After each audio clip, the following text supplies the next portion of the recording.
இந்த வீடியோவில் நம்ம பார்க்க போகிறது you can count on me அப்படிங்கிற படத்தை பற்றி தான். இதில் நம்ம ஹீரோயின் பார்த்தீங்கன்னா சிங்கிள் மதராக வந்து இருக்காங்க. அவங்களுக்கு ஹஸ்பண்ட் வந்து இறந்துட்டாங்க. அவங்க வந்து ஒரு பையன் வச்சுருக்காங்க.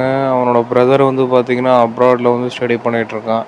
அவன் ஒர்க் எல்லாத்தையும் முடிச்சுட்டு வந்து திரும்பி வீடு திரும்புகிறான். வீடு திரும்பும்போதும் அவங்களுக்கு வந்து ரொம்ப சந்தோஷப்படுறாங்க அவங்க அம்மா. எதனாலனா தன்னோட சின்ன பையனுக்கு வந்து அவன் பயங்கர ஹெல்ப்ஃபுல்லாக இருப்பான் அப்படின்னு சொல்லிட்டு. ஏன்னா சின்ன பையன் வந்து வீட்டில் அடைஞ்சு கிடக்குறான்.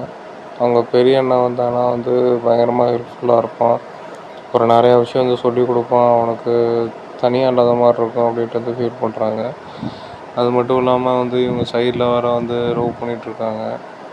அங்கே ஆஃபீஸில் இருக்கிறது, அப்புறம் பேங்கிங் பிரச்சனை, இந்த மாதிரி பிரச்சனைலாம் வந்து போயிட்டுருக்கு. சில ஜெயில் பிரச்சனையுமே போயிட்டுருக்கு. இதெல்லாம் எப்படி அவங்க ஃபேஸ் பண்ணுறாங்க.